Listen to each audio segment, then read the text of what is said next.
va accueillir sur scène 3 projets innovants qui sont Ensuite, Relab, Codaxis et Moa. Ça fait 4. On va commencer par Ensuite et Relab.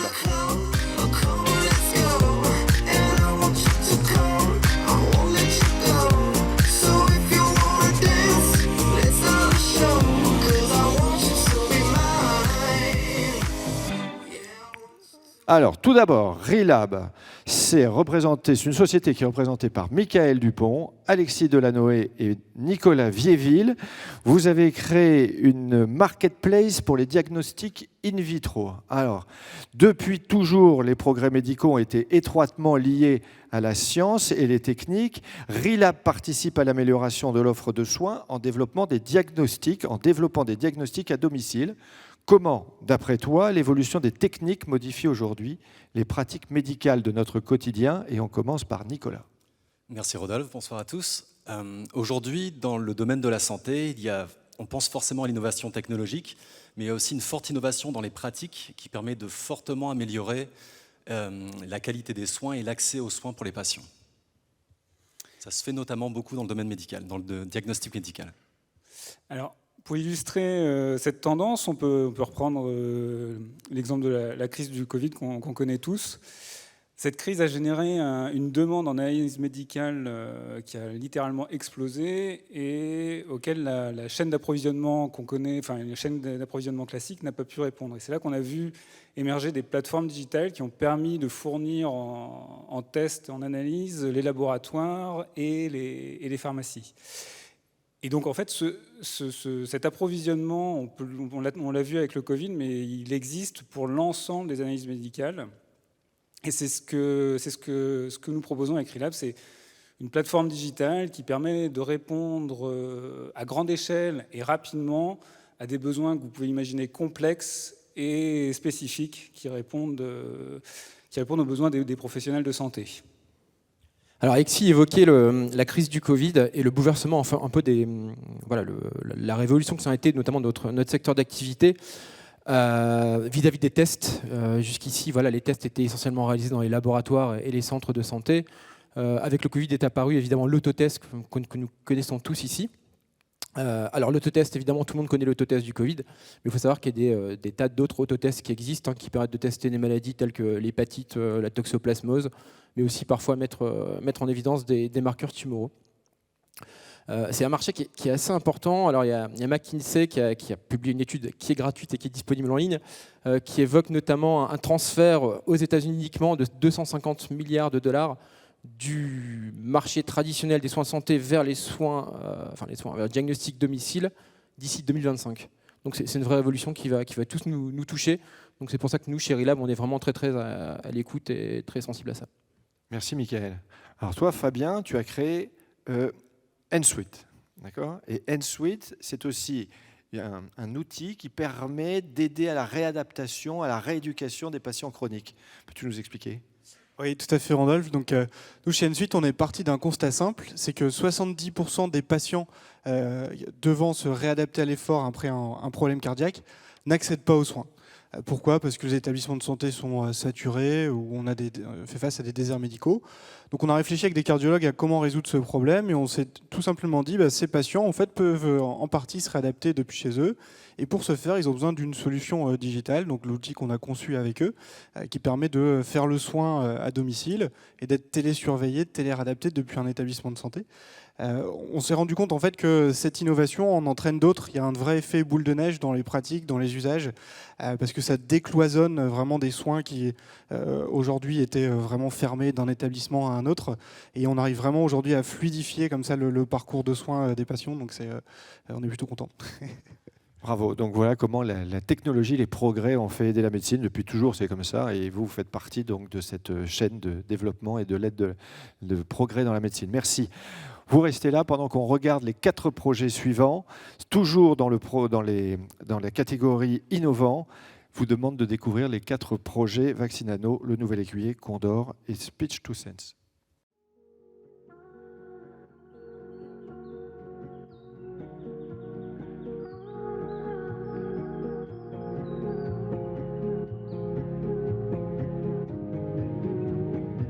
À Vaccinano, nous développons des vaccins sans adjuvant qui peuvent être administrés par voie nasale.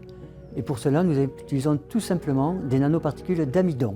Ces vaccins permettent de traiter des infections contre des parasitoses comme la toxoplasmose et la leishmaniose. Et aujourd'hui, nous avons une demande mondiale de l'utilisation de ce vaccin pour protéger un très grand nombre d'animaux qui va bien au-delà des primates, mais également des marsupiaux. Et un grand nombre de ces animaux sont en voie de disparition. Nous travaillons avec les sociétés du vaccin vétérinaire mondial et l'objectif de ces études, c'est de développer ce qu'on appelle des preuves d'efficacité afin de pouvoir développer ces vaccins pour un grand nombre de pathologies.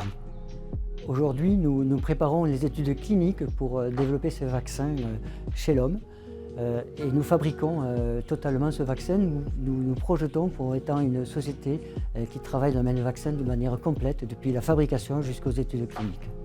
Ma plus grande de satisfaction aujourd'hui, c'est de voir l'avancée de ces projets. On est parti d'une idée et aujourd'hui, l'efficacité de nos vaccins chez les primates est vraiment extraordinaire et je peux vous dire, c'est un grand plaisir que nous avons et toute mon équipe se joint à moi effectivement dans ce succès.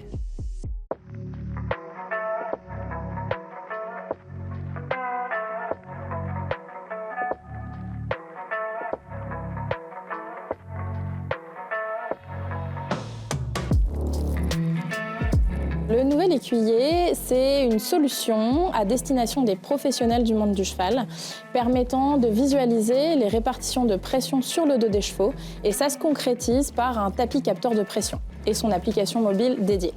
Le tapis est destiné aux professionnels de la filière, donc on va avoir les selliers, ergonomes, vétérinaires, professeurs d'équitation, ostéopathes, toutes les personnes qui vont toucher soit de l'adaptation de la selle, soit de la posture du cavalier. En gros, bien-être et performance. Le tapis capteur de pression génère beaucoup de données qu'on va pouvoir réutiliser pour accompagner le professionnel dans son analyse et en fait lui faciliter le travail.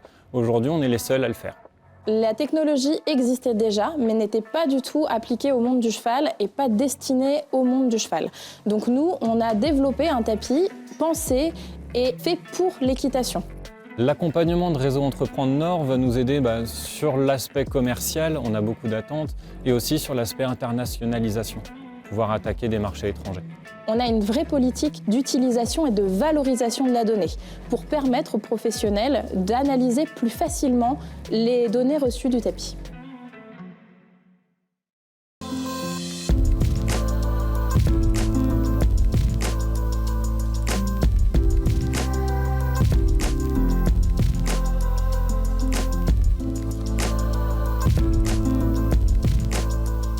La mission de Condor, c'est de libérer la pratique du golf.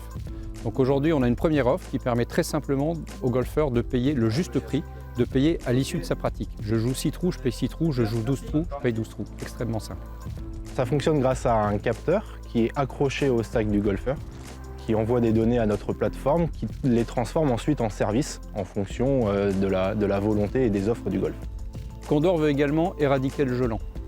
Donc là, c'est monitorer le rythme de jeu en temps réel de l'ensemble des groupes de golfeurs sur le parcours et donner au golf les moyens d'être alertés des dérives de temps pour que le jeu lent ne s'installe pas. C'est un gain considérable pour les golfs et pour les golfeurs. On loue notre système annuellement au golf et concernant la facturation au trou, on est une marketplace et c'est le golfeur qui est facturé par Condor et évidemment, on retient une commission sur cette prestation. Les perspectives sont assez importantes parce que le golf est le premier sport individuel mondial et la France ne représente finalement qu'une petite partie des parcours de golf qui existent dans le monde. Donc nous avons déjà la vision au-delà de nos frontières pour pouvoir développer notre activité à l'international. Réseau Entreprendre Nord va nous accompagner sur la stratégie financière pour permettre une accélération et la croissance à l'international de Condor. C'est la passion, aujourd'hui on est des grands passionnés et puis aujourd'hui vous voyez le golf, il ne fait pas un temps terrible, mais comme le disent les Anglais, le golf c'est aussi un sport qui se pratique quand il fait beau.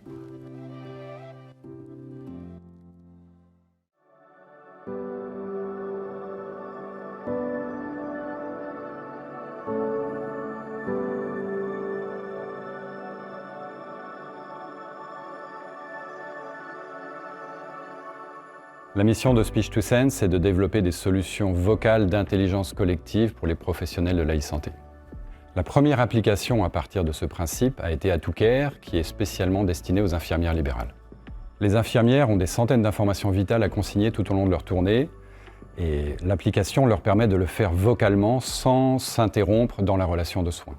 Concrètement, tout au long de leur journée, les infirmières libérales vont pouvoir utiliser AtoCare pour vocalement consigner toutes les informations.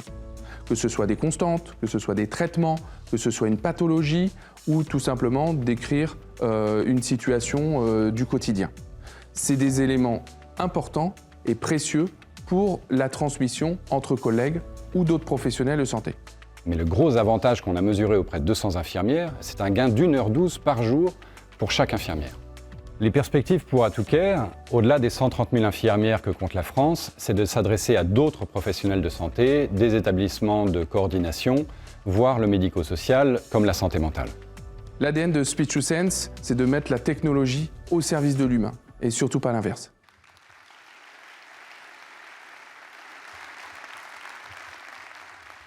Alors les projets innovants sont souvent portés par des gens, des créateurs qui sont issus du monde de l'université ou de la recherche. Et je vous demande d'applaudir 4 lauréats qui représentent la société Codaxis et la société MOA, qui viennent du monde de la recherche et du monde universitaire.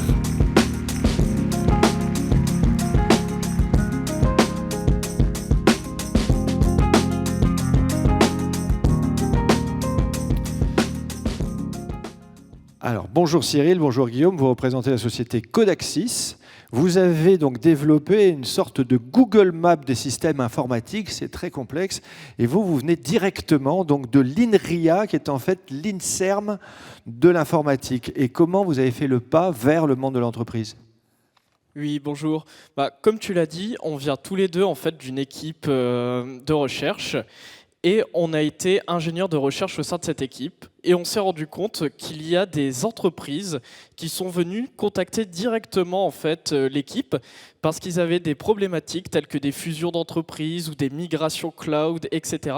et que les outils actuellement sur le marché ne leur permettaient pas de mener à bien leur projet. C'est donc un intérêt pour les équipes de recherche car ils ont pu écrire des papiers, faire de recherches, des thèses, etc. Et nous, en tant qu'ingénieurs de recherche, on a pu prototyper des outils que ces entreprises ont pu utiliser. On a vu des résultats qui pouvaient être assez impressionnants. Par exemple, une entreprise s'est rendue compte qu'elle pouvait diviser par 2 la taille de son système d'information.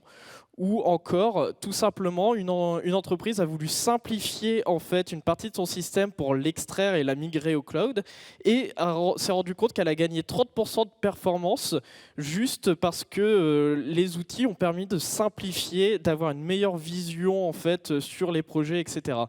Et nous, ça a fait un assez fort impact et on s'est dit, on peut amener ça plus loin, on peut l'industrialiser vraiment parce qu'il y a des besoins sur le marché. Et du coup, ce pont entre la recherche et l'industrie, il est assez intéressant pour nous. Merci beaucoup Cyril, merci à tous de nous accueillir. Donc comme le dit Cyril, nous, on a eu la chance d'avoir été contactés justement par des entreprises et c'est ce qui nous a vraiment mis le pied à l'étrier. Et derrière, ça nous a permis en fait de développer justement nos solutions. Donc dans les équipes justement, que ce soit INRIA, mais je pense dans toutes les équipes de recherche en France, il y a vraiment des technologies incroyables. Donc nous, on fait gagner justement à des entreprises sur des analyses justement des systèmes d'information, des facteurs de l'ordre de 150. Mais il faut savoir qu'il y a plein de technologies disponibles justement dans ces équipes et que pour tous les gens qui ont des entreprises, il ne faut vraiment pas hésiter à aller les voir parce qu'elles sont très clientes justement des problématiques du monde réel et elles voient vraiment d'un très bon œil qu'on vienne les solliciter parce que malheureusement, il y a encore trop de technologies en fait, qui restent dans ces laboratoires et qui ne sont pas portées justement là où elles pourraient être le plus efficaces pour les gens, pour tout le monde. Et on remercie grandement en fait Réseau Entreprendre parce que on est 2 techniques et on est super content d'être accompagnés sur tout l'éventail des compétences qu'il est nécessaire de développer en tant qu'entrepreneur. Donc c'est pour ça qu'on est vraiment super content d'être là ce soir et on vous remercie encore.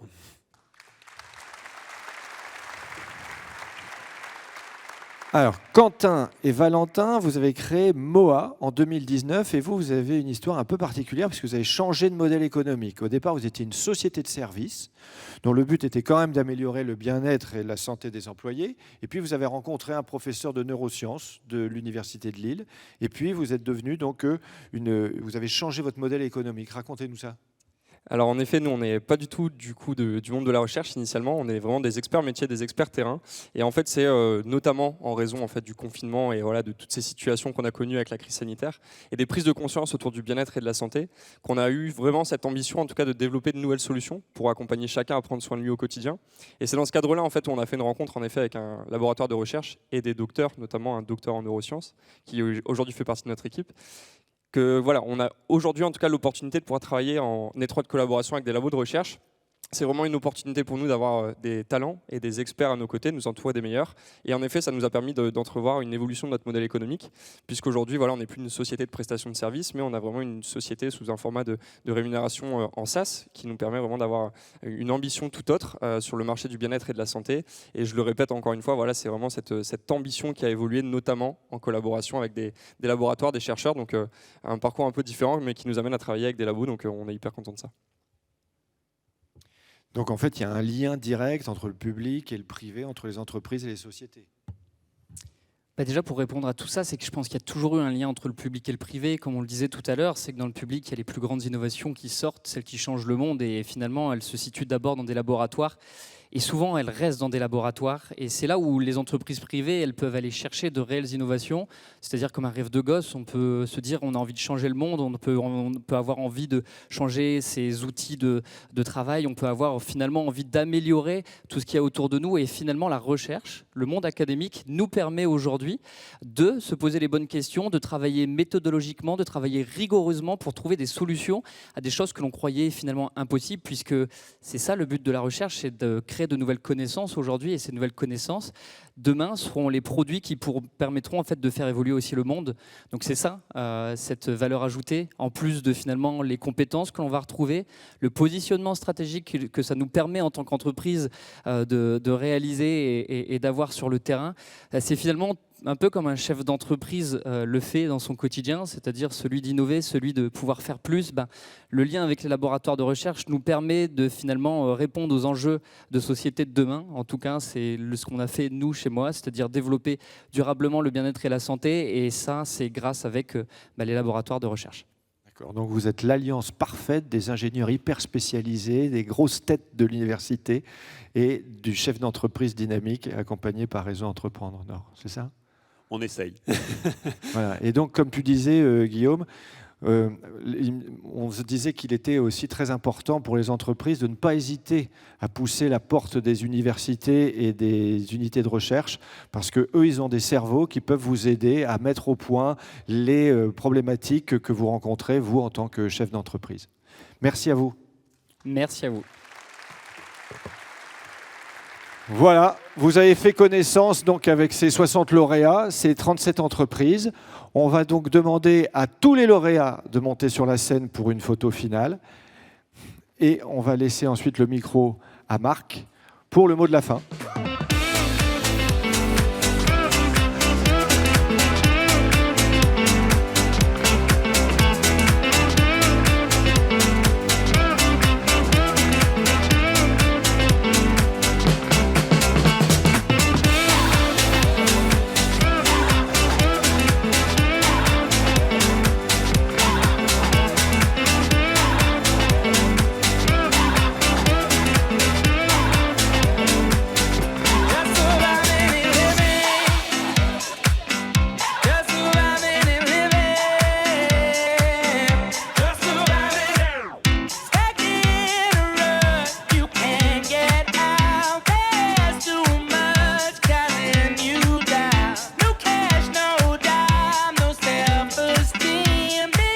Merci d'applaudir la promotion 2021 des lauréats du réseau Entreprendre Nord.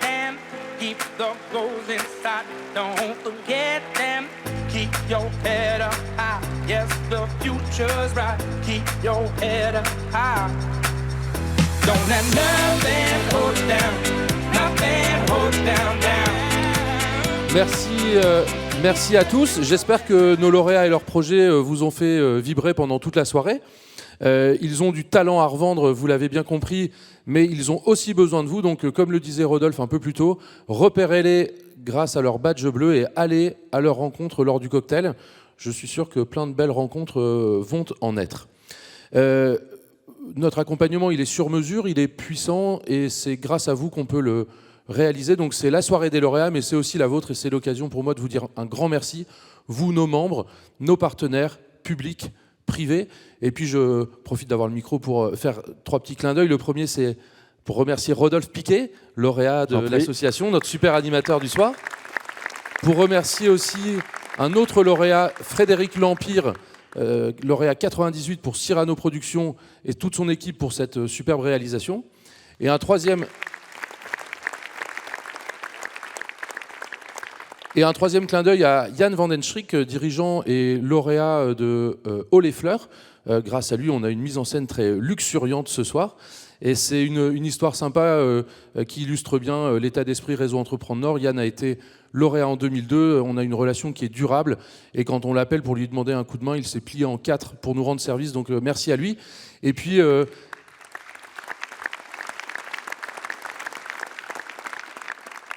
Et puis l'entreprise, voilà, on est dans un territoire entrepreneurial. Yann est à quelques semaines de transmettre son entreprise à ses fils, et donc je leur souhaite d'être sur scène à votre place l'année prochaine.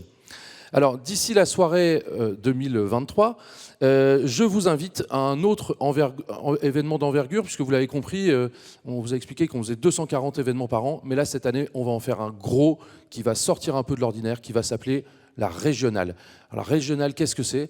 Donc c'est un gros événement qui va se passer à Amiens, qui va durer 24 heures et qui va rassembler les membres des 5 associations Réseau Entreprendre des Hauts-de-France. Donc Réseau Entreprendre Hainaut, Artois, Côte d'Opale, Picardie et Nord. Puisque vous le savez, Réseau Entreprendre Nord fait partie de Réseau Entreprendre.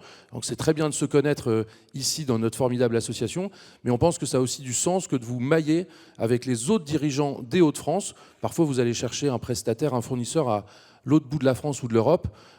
Il est aussi utile de raccourcir parfois certains circuits, et donc on est sûr que ce sera une belle occasion de créer ça.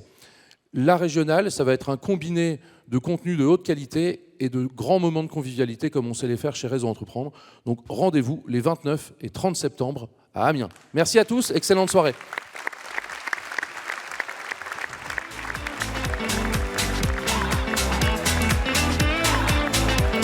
Merci à tous et on se retrouve au cocktail. L'entrée se fait comme d'habitude par le haut de la salle. Bonne soirée et merci.